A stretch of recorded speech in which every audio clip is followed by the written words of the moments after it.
rompiendo paradigmas. Y antes de empezar a ver en nuestro texto esos 5 versículos, tengo que recordarles porque vamos arrancando en un nuevo evangelio, en un libro, vamos en capítulo 2. Entonces, como quien dice, apenas vamos agarrando vuelo. Y cuando se empiezan a notar cosas, creo que es importante que yo se las señale para que te des cuenta. Entonces, lo que vamos a ver es que de este punto en adelante, vamos a notar que algo nuevo empieza a suceder en el ministerio de Jesús. Ahora, desde el principio, capítulo 2, y ya lo estamos viendo.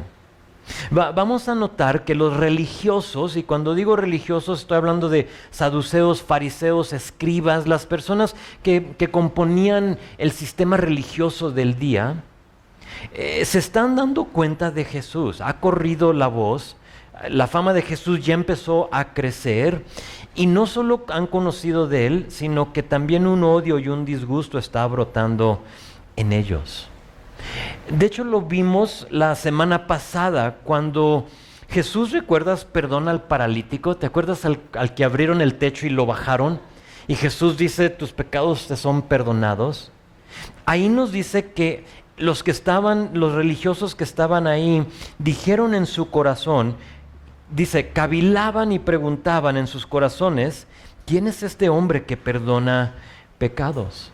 Entonces empezó realmente desde la semana pasada a como nacer eso en ellos. ¿Quién es Él? Y no fue como que, wow, ¿quién es Él? Sino que más como, ¿quién es Él? Sí, ves el sentido. O sea, ¿quién es este hombre? ¿Qué está haciendo? ¿Por qué está perdonando pecados? Y ese odio crecerá y crecerá. Y para cuando lleguemos a capítulo 3, muy pronto llegaremos a ello. Ahí en verso 6 va a decir esto: salidos los fariseos tomaron consejo con los herodianos contra él, Jesús, para destruirle. No tomó mucho tiempo, ¿verdad?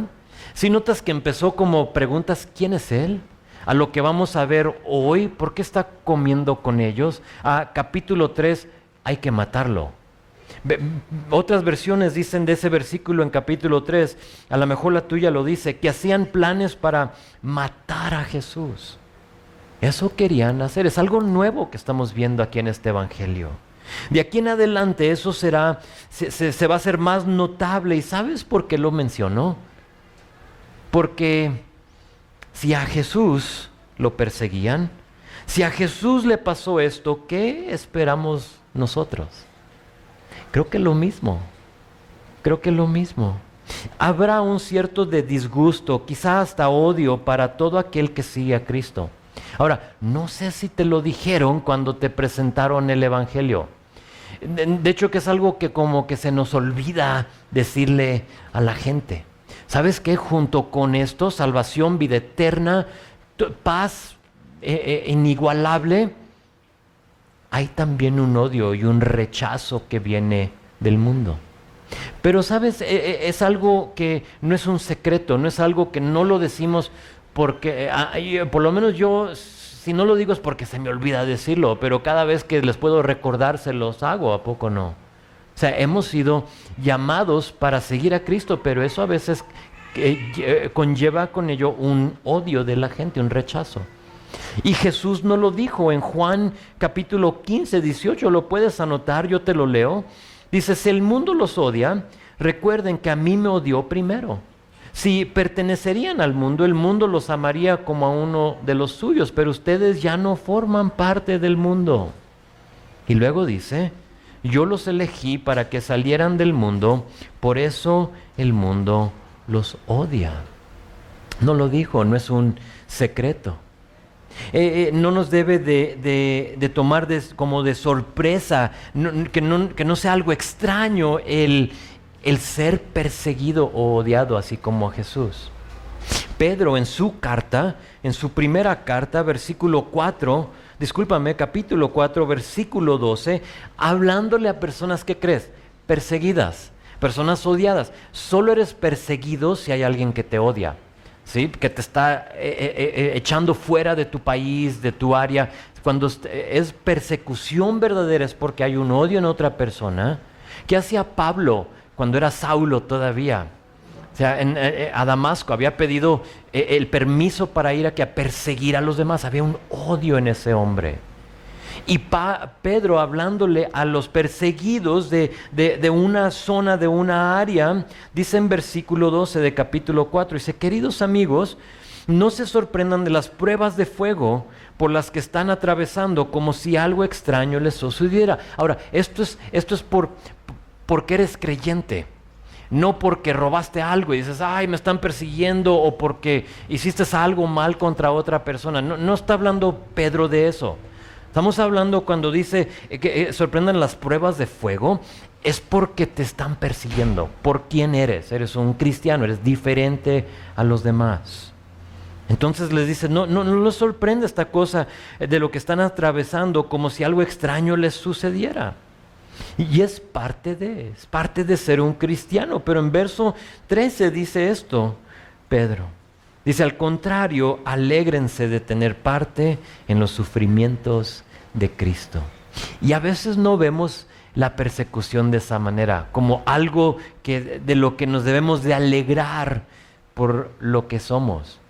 Pero eso está sucediendo en Jesús, en su vida, y aquí en capítulo 2 nos empezamos a identificar con Cristo, con esa persecución, con lo que Él está teniendo. Va a tener que huir varias veces. Y dice que se iba de en medio de ellos, nos va a decir la palabra. ¿Cómo? No entiendo, pero ya a punto de quererlo matar, Jesús se les escapaba. ¿Por qué? Simplemente porque no era su tiempo, nos dice la palabra. Pero no solo eso, sino que a la misma vez, aunque hay aquellos que quieran destruir a Jesús, hay gente que sigue atraída a Él en nuestro texto. Algo de lo que dice este hombre, Jesús, es como conmovedor o atractivo. Y la gente quiere acercarse a Él. O va a haber gente que quiere destruir el testimonio de Jesús. Pero hay algo que sigue atrayendo a los demás. En mi opinión, lo que los atrae no solo son sus palabras de vida, no solo es los milagros que Él ha estado haciendo, sino que también es su carácter. Es la mansedumbre de Jesús, es su autoridad, que es algo atractivo, conmovedor, cuando alguien así tiene que es manso, que platicábamos con una parejita esta semana, es control, es poder bajo control, es lo que es la mansedumbre.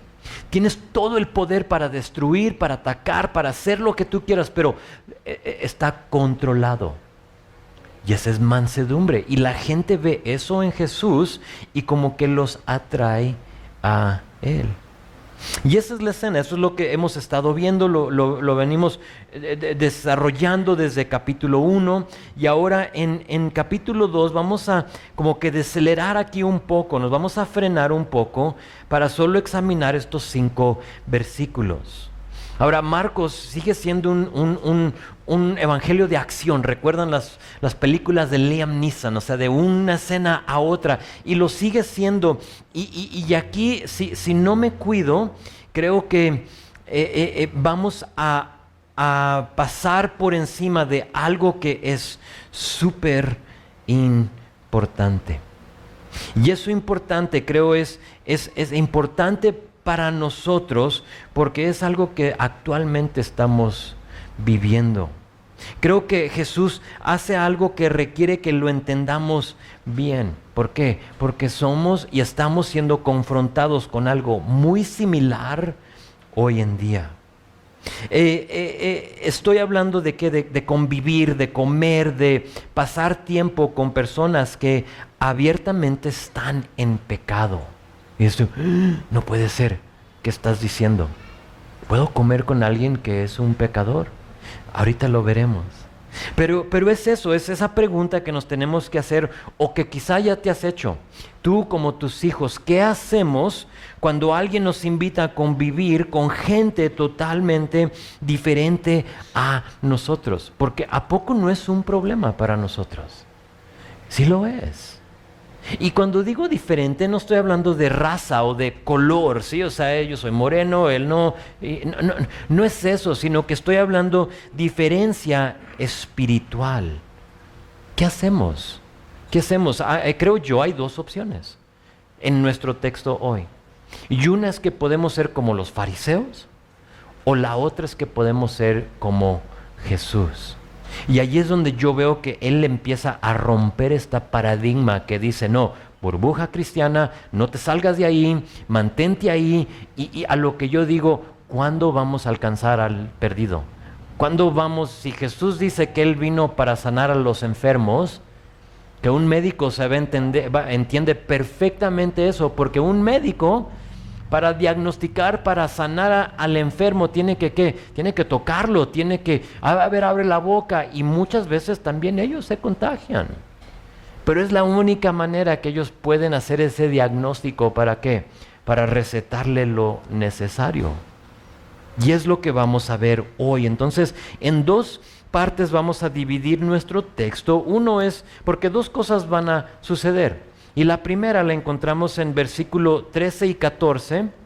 Si tomas notas, es el llamamiento de Mateo. Es la primera cosa. Vamos a ver que Jesús va a llamar a Mateo. Y de ahí le vamos a extraer unas cosas para nosotros. Pero después de eso, en versículo 15 a 17, vamos a ver el ejemplo de Jesús en cuanto a este paradigma que tenemos. Entonces el llamamiento, porque el llamamiento de Mateo es lo que lo lleva a ese lugar donde él ahora tiene que convivir y comer con los demás. Vamos a empezar porque no lo leí, tenía la intención de leerlo para que lo vieran, pero vamos con versículo 13. El llamamiento de Mateo dice, después volvió a salir al mar y toda la gente venía a él y les enseñaba. Una vez más, aquí vemos ese patrón de enseñanza en la vida de Jesús. Ya lo hemos visto. Se reúne la gente y ¿qué está haciendo Jesús? Enseñándoles. Se reúnen en la casa donde vienen al paralítico y ¿qué está haciendo Jesús? Enseñándoles. Y una vez más vemos aquí que Jesús sale, vuelve al mar, a la orilla del mar, y toda la gente venía a él y les enseñaba. ¿Ha sanado a gente? Claro. ¿Ha liberado? También. ¿Ha restaurado físicamente? Claro que sí, pero su mayor propósito era enseñar a la gente. ¿Por qué? Porque si recuerdan cuando empezamos el Evangelio, les comenté que habían pasado, ¿quién se acuerda? ¿Cuántos años de silencio? 400 años de silencio, de Malaquías, donde termina el Antiguo Testamento, a cuando llega el Juan el Bautista presentándonos a Jesús, hay un silencio de Dios. Y porque hay un silencio, cuando hay ese silencio, cuando hay esa separación de Dios, a lo mejor tú lo puedes identificar en tu vida cuando te has alejado de Dios, aunque sea por una semana. El otro día en el estudio de varones nos decía Dan, híjole, con un día tengo de no estar en su palabra para encontrar y para ver lo malo que soy. A lo que dice Ale, sí, solo un día, horas con Dani, y ya vas a ver que sí, que después de 2 horas ya es otra persona. Pero 400 años, ¿se imaginan? Y porque habían pasado 400 años, ¿qué pasa? La gente hacía lo que le parecía bien. Cada quien hacía lo que le parecía bien. Había confusión. Entonces estamos viendo en este tiempo, hay confusión en la gente. No solo hay confusión, sino que hay desorden. Hay incertidumbre política. ¿Por qué? Porque Roma está sobre de ellos y ya no hayan qué hacer, ya no somos nosotros mismos. Imagínate vivir en México, pero que Estados Unidos esté gobernando sobre de nosotros o cualquier otro país. Dices, ya lo hace. No, a lo mejor en ciertas cosas, pero no así. Y ahorita lo vemos, cómo es que lo hacían. Entonces, confusión, desorden, incertidumbre, y luego la religión del día, pues no convencía a nadie. La gente ya estaba cansada de la religión del día. Era una religiosidad. A lo mejor nos identificamos nosotros porque vivimos en una ciudad muy religiosa, ¿a poco no? Y muchos de nosotros y mucha gente ya está fastidiada con eso. Y entonces eso está pasando. Cuando Juan el Bautista viene y dice que tras de él viene uno más poderoso, se está cumpliendo aquí con Jesús llegando, ¿para qué? Para instruirle a la gente, para hablarle. Y eso es exactamente lo que está haciendo aquí Jesús a un lado del mar. Jesús está en la ciudad de Capernaum, eso lo sabemos por la semana pasada.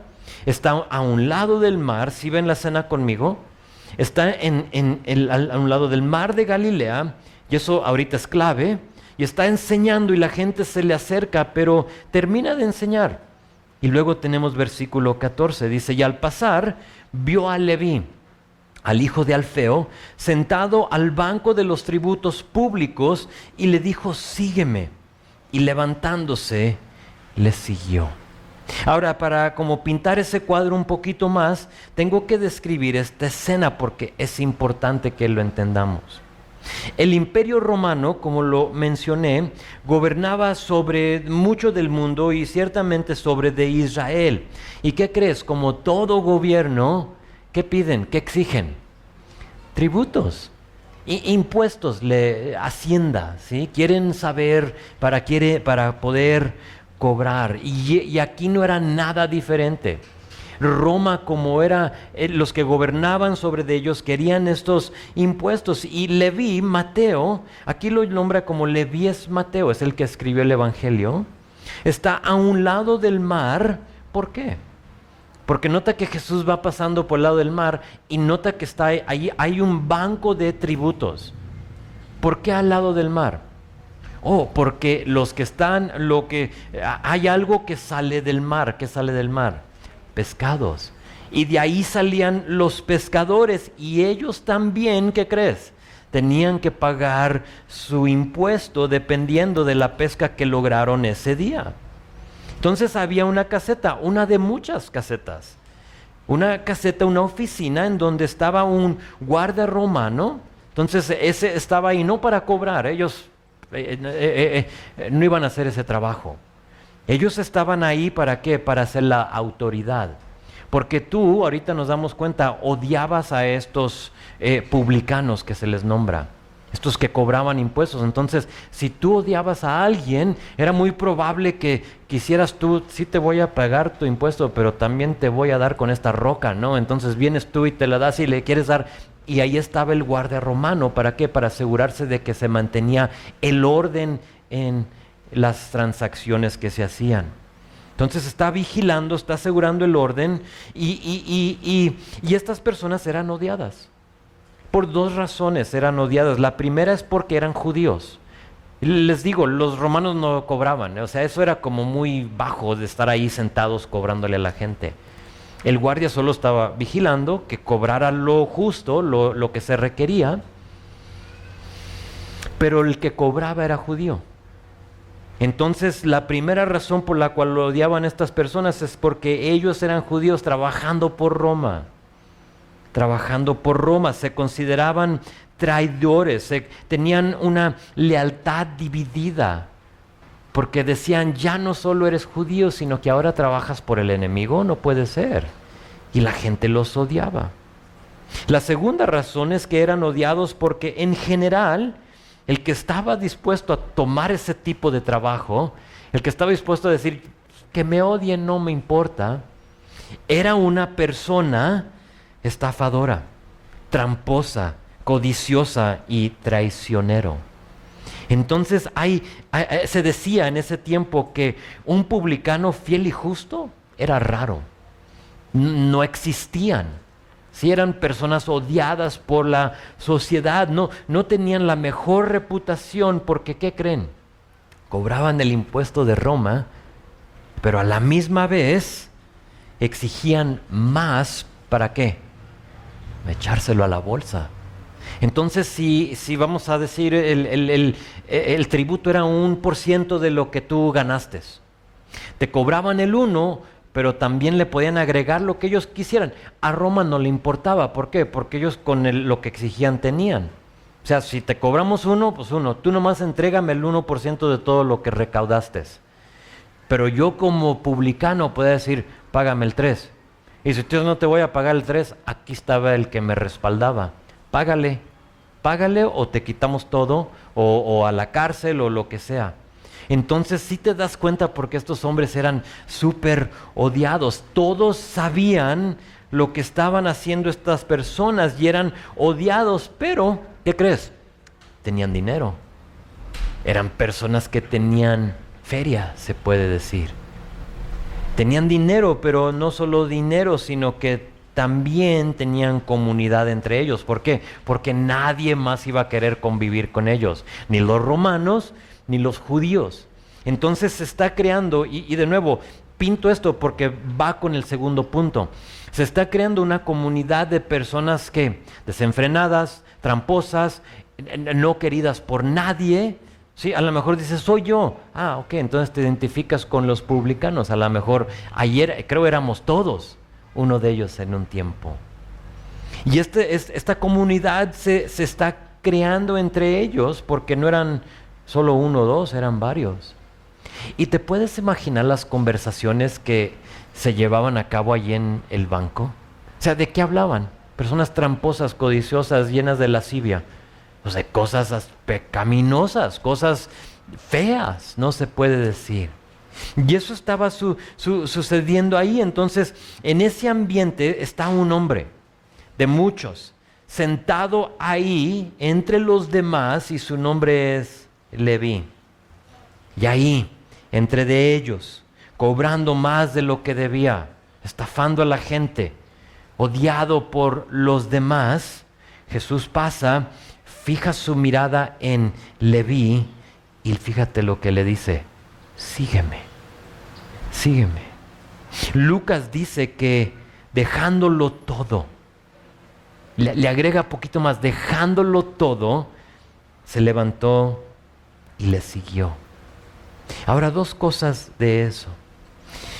Uno, no importa dónde estés, no importa en qué estés involucrado, Jesús te está viendo y te está diciendo lo mismo: sígueme. A lo mejor tú dices, tú no tienes la menor idea en lo que yo hago que nadie más sabe. Y está bien. La semana pasada vimos que Jesús veía y sabía lo que estaba en la mente de los demás. Entonces, aunque yo no lo sepa, aunque tus papás no lo sepan, aunque tu esposa, tu marido, tu familia no lo sepa, Jesús sí lo sabe. ¿Y qué crees? Te dice: sígueme, sígueme. Totalmente diferente a la religión del día, que ¿qué crees que hacía? Escogía a los más elocuentes, escogía a las personas más prometedoras. Jesús aquí elige a personas de todos ámbitos de la vida. No importa quién seas, Jesús te está diciendo hoy: sígueme. Nos lo confirma porque en Juan 3:16 nos dice que Dios dio a su Hijo unigénito. ¿Para qué? Para que todo aquel que crea en Él, todo aquel, no importa quién seas, qué estés haciendo hoy, hay perdón, hay un llamamiento de Jesús a ti que te está diciendo: sígueme. Dios sigue llamando a todo aquel. Solo que la segunda cosa es esta: sigue llamando, pero hay una decisión que tomar. Hay una decisión. Dios desea que todos tengan vida eterna, pero la decisión es propia, es individual. Solo tú puedes decidir por ti. A lo mejor alguien te trajo aquí, te forzó a venir. Vienes porque vienes. ¿Sabes? Eso solo te lleva aquí, pero no te lleva al reino. Tú tienes que decidirlo por tú mismo. Yo eso lo quiero. Jesús te está llamando: sígueme. Tú decides qué haces con ello. Nota que Mateo, Leví, por si dices quién es Leví, simplemente, fíjate lo que hizo: vio, dejó y siguió. Es todo. Siempre habrá quehaceres. Siempre va a haber excusas y pretextos, y por lo tanto Dios solo nos llama y nos deja a nosotros escoger. ¿Sabes cómo le llamamos? Libre albedrío.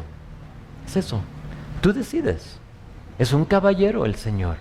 Y si tú decides rechazarlo y decirles, tú no sabes nada de mi vida, está bien. Él te dice, no, no pasa nada. Y Mateo aquí en esto, fíjate, ya te pinté el cuadro. Aunque odiado, tenía billete. Y para muchos es solo lo que quieren.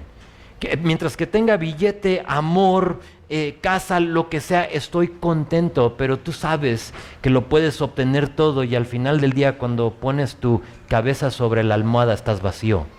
Estás sin paz, te hace falta algo, y eso es entregarte y seguir a Jesús. Noten que Mateo no hizo preguntas, no dijo, ¿y a dónde vamos? ¿Y cuál va a ser mi sueldo? Porque tenía sueldo. Y no dice, ¿y luego de qué voy a vivir? ¿Qué voy a hacer? Mateo no hizo ninguna pregunta, y con esa fe total, él lo deja todo y sigue a Jesús. Y tal vez tú te encuentras un poco aprensivo y no sabes si seguir a Jesús o no. Te das cuenta que has hecho tú también preguntas, a lo mejor similares a las que acabo de decir. ¿Qué voy a hacer? ¿De qué voy a vivir? ¿Qué va a pasar en mi vida? Y no tienes todas las respuestas. ¿Y sabes qué? Es entendible. Son preguntas muy prácticas, son preguntas buenas, se puede decir. ¿Por qué? Porque queremos saber, queremos planificar, queremos estar enterados, ¿a poco no? Si yo decido eso, entonces ¿qué va a pasar acá? Ahorita a mí me encanta planificar. Y con el equipo que está ahorita de San Vicente, ya, en mi mente por lo menos tengo un plan. El sábado se va a ver así, el domingo se va a ver así, y el lunes así. Y sabes, llegaron ayer y casi nada de lo que yo tenía en mi mente sucedió ayer. A lo que yo digo, pues va, ¿qué? Tú estás en control, Señor. Ya llegaron. No pasaron cosas malas, pero digo, no fue como yo lo pensé. Y muchas veces queremos eso. Entiendo que queremos saber y por lo tanto no tomamos una decisión, pero ¿qué crees? Si el creador del mundo te llama, tú sigue. Tú sigue. Si Él creó el mundo, te creó a ti y te llama y te dice, sígueme, que por supuesto nos ha llamado a todos, la única respuesta nuestra debe de decir, va. ¿A dónde vamos? ¿Qué hacemos? ¿Qué quieres que haga? Mateo lo entendió y lo sigue. Deja su puesto lucrativo, porque eso era, ¿y qué crees? Sigue a Jesús. Y ese es el llamamiento de Leví, pero aquí está lo bonito. Nuestra obediencia, cuando tú decides seguir a Jesús, dejarlo todo, y eso para diferentes personas significa diferentes cosas. No es vender todo. En mi caso, cuando nos venimos a México, que Dios nos llamó a venirnos, eso hicimos. Vendimos absolutamente todo, casi. Nos quedamos con algunos trastes, ropa, libros, cosas así útiles, ¿no? Pero todo, casa, coches, todo lo vendimos para venirnos a México. Y a veces Dios nos llama a hacer eso. No te digo que te va a llamar a ti a hacerlo, pero ¿lo harías si te lo pide? Y entonces eso hace Jesús, o Mateo, pero cuando nosotros obedecimos y obedecemos al Señor, cuando nosotros tenemos una rendición a Él completa, nos damos cuenta que es de largo alcance, abarca más de lo que tú pensabas. Y eso nos lleva a nuestra segunda división, al ejemplo de Jesús, porque ¿sabes qué? Mateo no tiene ninguna idea lo que va a suceder con esta decisión que él tomó. Y créeme, Dios, como les dije, por si se me olvida decírselos, en primer servicio les dije, escúchame bien, ¿ok? Es muy probable que tú eres el Leví de tus amigos, de las personas a tu alrededor, y que solo están esperando que tú sigas a Jesús. ¿Para qué? Para que ellos sigan haciendo lo mismo. Y quizá Dios te está llamando, sígueme. ¿Cuándo te vas a rendir, amigo? No es nomás meter un pie y decir, sí, uno aquí y uno en el mundo. No, es sígueme, déjalo todo y sígueme. Y hay gente que te está esperando. Fíjate lo que sucede aquí en verso 15, el ejemplo de Jesús. Aconteció que estando Jesús a la mesa en la casa de él, ¿de quién? De Leví, muchos, subraya esa palabra muchos, resáltala. Ahorita nos la va a decir otra vez. Pero muchos publicanos y pecadores estaban también a la mesa juntamente con Jesús y sus discípulos, porque había muchos que le habían seguido. Lucas registra que Leví hizo un gran banquete. Aquí no nos lo dice, pero te dan como más descripción de lo que está pasando. Empieza en la taquiza más grande, hermosa, que tú has formado parte de, y es eso, hizo una taquiza, un banquete grande. ¿Y qué hizo? Invitó a todos sus amigos. Ahora, ¿quién eran sus amigos? Publicanos y pecadores, nos dice el texto. ¿Por qué? Porque nadie más convivía con ellos. Ni los judíos, porque los odiaban, o los romanos, porque era escoria. O sea, ustedes son menor que nosotros. Entonces, ¿cuáles son? Obviamente los pecadores, los publicanos, los otros que recaudaban tributos. Ahora, piensen conmigo en el ambiente. Ustedes saben, a mí me gusta como regresar a ese momento y estar ahí en medio de ellos. Entonces, si tienes que cerrar tus ojos, lo puedes hacer, pero piensa estar ahí en esa mesa con publicanos y con pecadores, y a la misma vez está ahí Jesús. No solo Jesús, está Leví. Leví acaba de obedecer, decir, te sigo. Dejo a todos estos chavos atrás y me voy, pero vamos a hacer una fiesta y mejor los invito porque son los únicos. Si no, sería nomás Leví y Jesús ahí, que también hubiera sido padre, pero en este momento invita a otras personas. Pienso en el ambiente, en las conversaciones. Imagínate lo que estaban diciendo. O sea, ¿de qué hablan publicanos y pecadores? Pues de cosas malas, ¿no? O sea, que ciertamente no te van a decir cómo le tuvieron compasión al pescador que solo sacó 4 pescados ese día y le dijeron, hoy tú no tienes que darnos nada. Al contrario, danos los 4, ¿sí? Y riéndose de que, ¿sabes? Se los quité. Y ahí anda buscando más y no ha sacado nada. ¿Qué sería el olor de ese lugar? Las bebidas que estaban tomando. Me pongo a pensar para tener una idea de lo que está pasando ahí. Creo cuando pienso en ello, llego a un lugar donde veo algo en el cual muchos de nosotros evitaríamos. Yo no quiero estar ahí. O sea, dejé ese estilo de vida. ¿Por qué quiero estar ahí? Y para allá vamos. Noten que Jesús aceptó la invitación. Porque noten que aquí dice que Él estaba en la casa y estaba sentado en la mesa. ¿Qué está haciendo? Está comiendo, está conviviendo con ellos. Y eso provoca una pregunta en el fariseo Héctor, que a veces lo puedo ser, o sea, lo reconozco. Surge una pregunta en mí, ¿qué está haciendo ahí Jesús? A lo mejor tú también lo pensaste. ¿Qué está haciendo ahí? ¿Que no sabe quiénes son estas personas?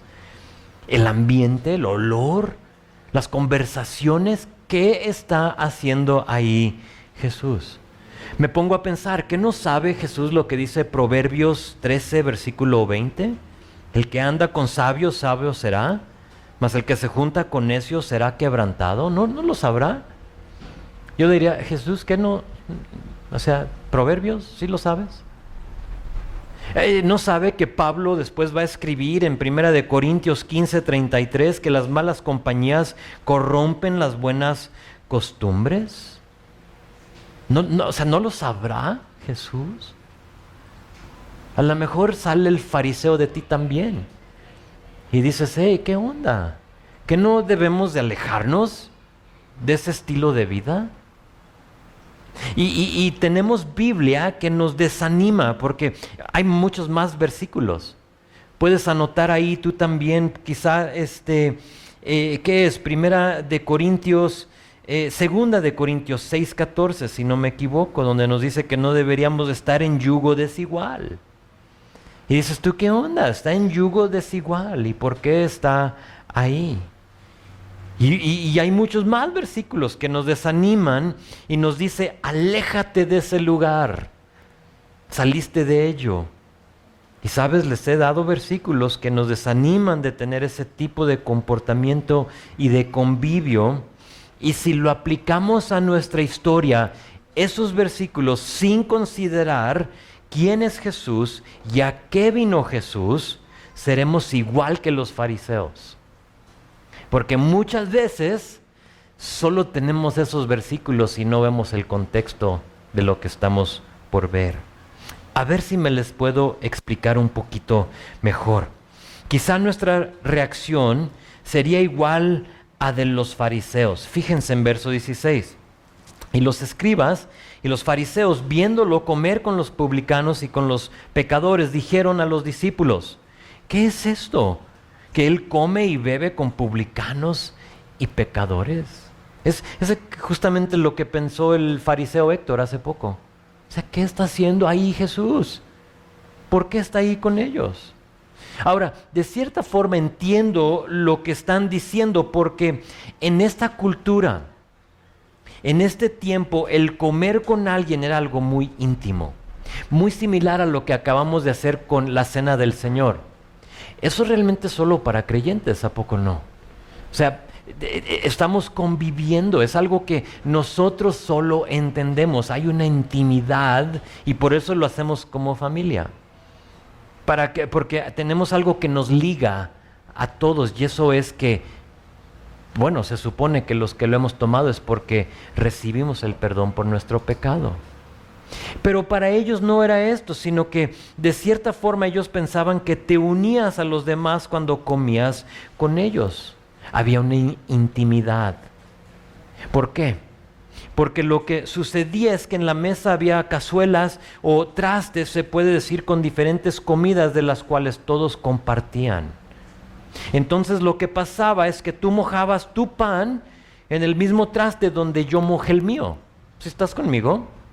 Entonces, tú estás mojando tu pan y yo veo que tú lo mojas en el aceite de olivo mezclado con, ¿qué te gusta? Poquita pimienta, algo así, y tú lo mojas, le das una mordida y luego así con la baba y todo lo demás lo vuelves a meter y dices, ay, ya, ahí, olvídate, que es para ti mejor eso, ¿no?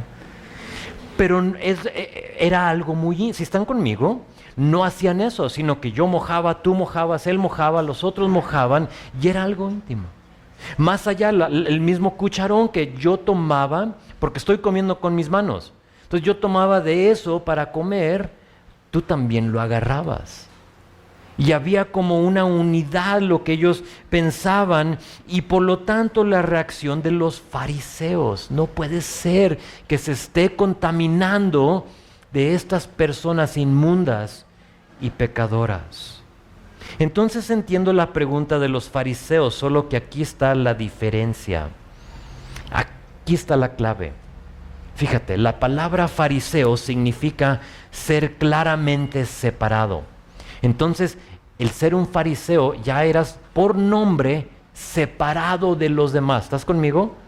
Separado, o sea, no eres único, eres parte de un grupito. Para ellos el estar separado era más importante que lo que está haciendo aquí Jesús, que es alcanzar al necesitado.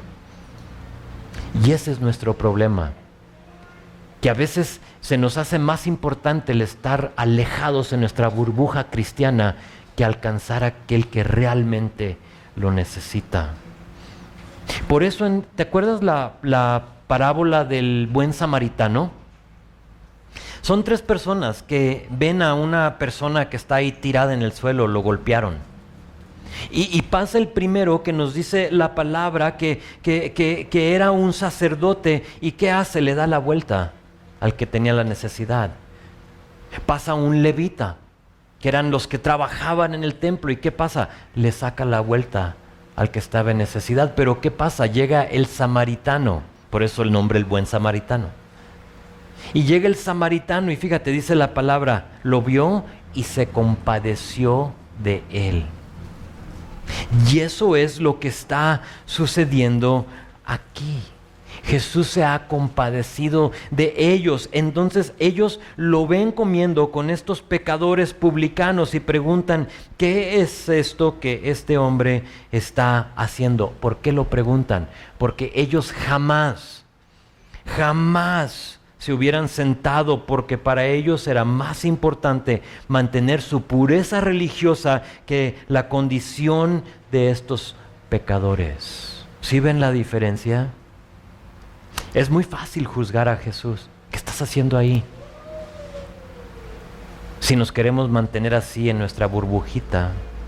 Jesús se sienta con ellos, pero tenemos que entender que Jesús no está comiendo con ellos porque aprueba el comportamiento de los publicanos y pecadores. No malinterpretes el texto. Jesús no está haciendo eso. Sí, ustedes hagan lo que quieren. Jesús no está participando en las conversaciones y las palabras que salían de ellos.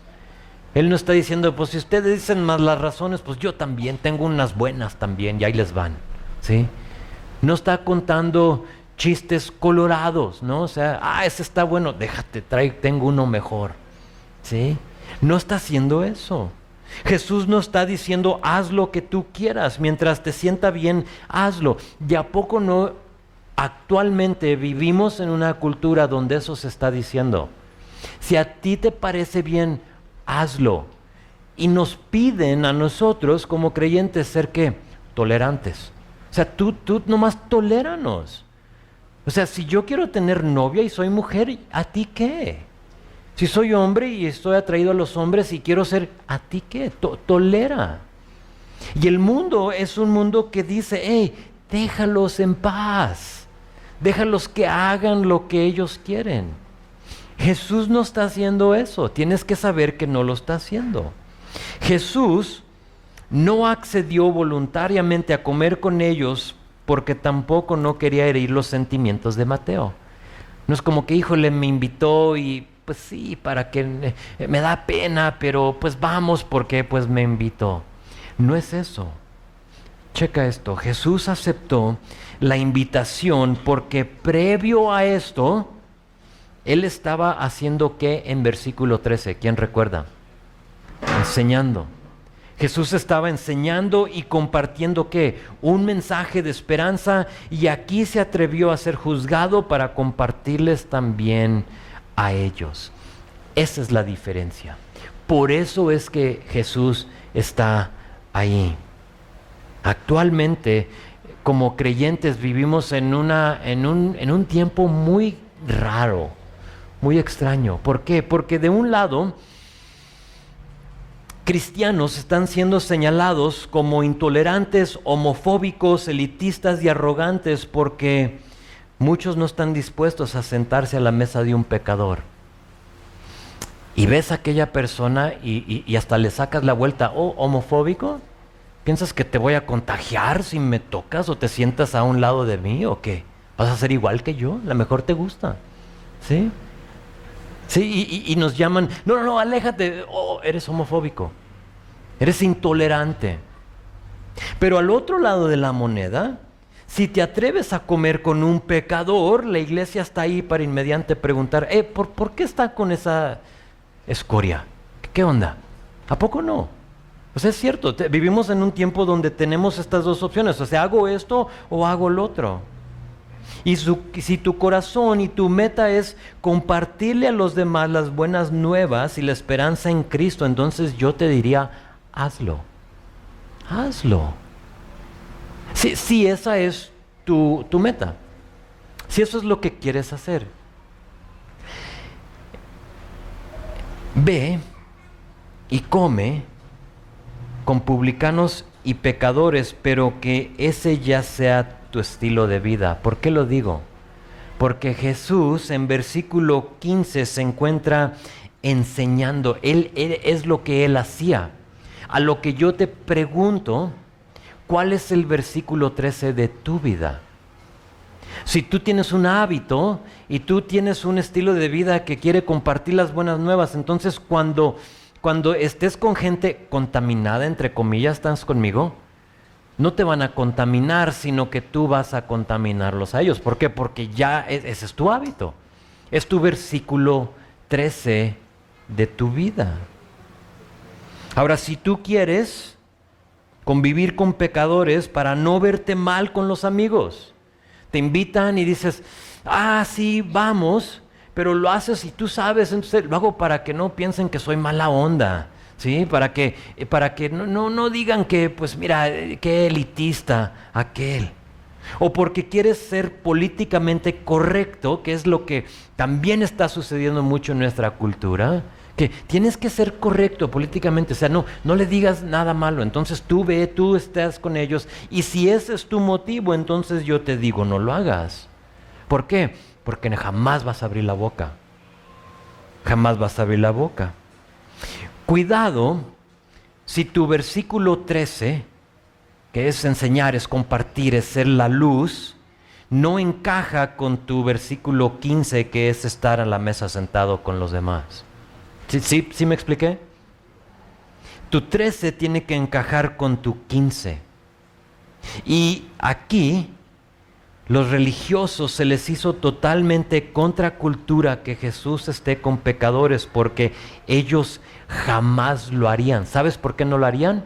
Porque no vivían, versículo 13. No tenían ese estilo de vida. ¿Sabes lo que ellos hacían? Le sacaban vuelta a la persona necesitada. Entonces tiene que encajar tu 13 con tu 15. Y cuando tú te das cuenta que eso está haciendo Jesús, ya no hay esa pregunta en el fariseo, ya no brota eso en el fariseo Héctor que dice, ¿y qué está haciendo ahí Jesús? Yo lo veo muy claramente lo que está haciendo ahí. Está ahí ¿para qué? Para compartirles las buenas nuevas. Entonces la historia y la intención de Jesús es congruente, y verso 17 nos lo confirma. Véanlo, versículo 17, terminamos con este versículo. Dice, al oír esto Jesús les dijo, los sanos no tienen necesidad de médicos sino los enfermos. Dice, no he venido a llamar a justos sino ¿a qué? A pecadores. Ahora, como creyentes nos encanta este versículo porque nos habla del corazón de nuestro Salvador, ¿a poco no? O sea, Él vino no a los justos, sino que vino a los necesitados. Y usa términos médicos para enseñarnos. O sea, los sanos, ellos no tienen necesidad de un médico. Y sabes, no está diciendo, no nos vamos a equivocar, y no estamos diciendo que no tengas compañerismo con creyentes, que solo vivas con los incrédulos. No es eso, no dice que los sanos no tienen necesidad de un médico. Obviamente Dios ya nos sanó como creyentes. Entonces, en ese aspecto no necesitamos al médico. No está diciendo que el creyente o el sano no tiene necesidad de él. Claro que lo necesitamos. ¿Por qué? Porque seguimos necesitando medicamento. Y ese medicamento, ¿sabes cómo se llama? El perdón de nuestro pecado.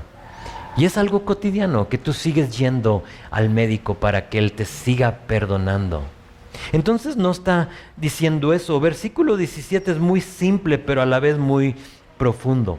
Esto es lo que te está diciendo. Jesús vino a este mundo como médico al que tiene una alma débil, al que tiene una alma frágil e enfermiza. Eso es. Y tenía sentido para él estar sentado con aquellas personas. ¿Por qué? Porque eran enfermos y estaban enfermos de pecado. Y por lo tanto, ¿sabes lo que hace?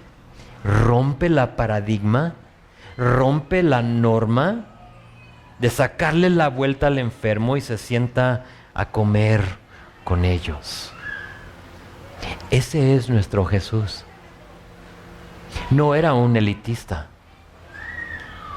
Jesús no era aquel que le decían eso, o sea, tú no te juntas con la escoria. Se juntaba, no solo se juntaba, sino que los escogía. Hey, tú sígueme. Mientras que otros escogían lo mejor, Jesús escogía lo peor. A lo que yo le doy gracias porque yo me considero uno de ellos. Quiero concluir considerando una otra cosa. Ustedes saben, hago muchas preguntas raras a veces. Trabaja muy curiosamente mi mente. Y yo pensé en esto, ¿qué les diría Jesús cuando estaba ahí sentado a la mesa con ellos? Porque no nos dice, ninguno de los evangelios, Lucas, Mateo o Marcos que lo registra, nos dice qué les dijo. Entonces, ¿qué les diría? ¿No te has puesto a pensar eso? ¿Qué tipo de conversación? ¿Los regañaría por las cosas que le decían? Porque tú sabes el ambiente, pecadores y publicanos. Los regañaría, o sea, hey, no hable, ¿qué no saben que soy Jesús? Entonces, ténganme respeto, ¿no? O quizás los haría sentirse tontos por las cosas que estaban haciendo. ¿Sabes? Yo no creo. ¿Sabes por qué? Porque hasta este punto, aunque solo son 2 capítulos, en este evangelio que hemos visto, tenemos una idea del carácter de Jesús. Ya lo empezamos a conocer, quién es Jesús. Y al parecer Jesús era una persona moderada, manso, en control, pero a la misma vez con autoridad. Y porque Jesús, eso era, o sea, lo hemos visto. No me invento, no lo estoy describiendo diferente a como nos lo presenta la palabra. Y porque ese era Jesús, había algo genuino en su carácter y en su comportamiento que atraía tanto al sano como al enfermo. Atraía a todos. Yo soy de la opinión que Jesús simplemente estaba ahí mojando el pan, comiendo con ellos, ensuciándose, se puede decir, de la escoria del mundo. ¿Sabes para qué? Para buscar la oportunidad para decirles, sígueme, sígueme, te he estado buscando, sígueme. ¿Por qué has corrido tanto? Sígueme. Eso hizo con Leví, ¿por qué no con sus amigos? Y Jesús aprovecha la oportunidad de vienes al banquete, lo hice para ti. ¿Para qué? Para ejercer, versículo 13, una vez más en un ambiente que muchos de nosotros correríamos de.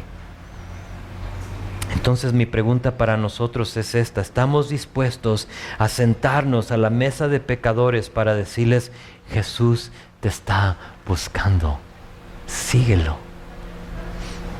Un amigo me decía, no, ya ni recuerdo quién es, que esa es la manera que él evangeliza. Se topa con alguien y le dice, Jesús te está buscando. Y no, ¿mi primo Jesús? No, ¿mi tío? No, tampoco. Déjate digo cuál Jesús. Y eso es como el rompehielos, ¿no? Para Jesús te está buscando. ¿Cuál? Sé que le debo un dinero, pero no le digas que estoy aquí. Jesús, déjate digo quién es. Es tu Salvador. Síguelo. Y me gusta esa idea. Me gusta esa idea. Para otros no es eso. A lo mejor para algunos es romper ese paradigma que tenemos de fariseos. A lo mejor no lo han inculcado en otros lugares. Dios te salvó para separarte, para que tú vivas una vida santa, apartada del mundo, y a la misma vez no cumplimos con nuestro llamado de ir a ser testigos. Para alcanzar al enfermo, ¿qué crees? Como médicos tenemos que meter las manos. Y tenemos que estar en lugares donde se requiere que nos ensuciemos, siempre y cuando estamos viviendo versículo 13. Si no, te vas a ensuciar y ahí te vas a estancar. Y de pronto tú vas a ser publicano y aquel que cobra impuestos. Entonces se requiere que mantengas tú tu versículo 13. Pero para otros quizás Jesús está aquí, te está viendo, está viéndote sentado en el banco de los tributos y te está diciendo, sígueme. Y a lo mejor tú llegaste hoy para que Jesús te diga a ti eso, sígueme, sígueme, ya déjalo, sígueme, sígueme. ¿Estás dispuesto a dejarlo todo para seguirle a Él, sí o no? Leví lo hizo, Jesús entró a su casa y comió con sus amigos. Y quizá tú eres el Leví a tus amigos. Oh, que no se te pase la oportunidad de tener ese mayor alcance. Considéralo. No sé quién seas, el fariseo o el publicano? Ambos nos está diciendo Jesús, rompe la paradigma y sígueme. Amén.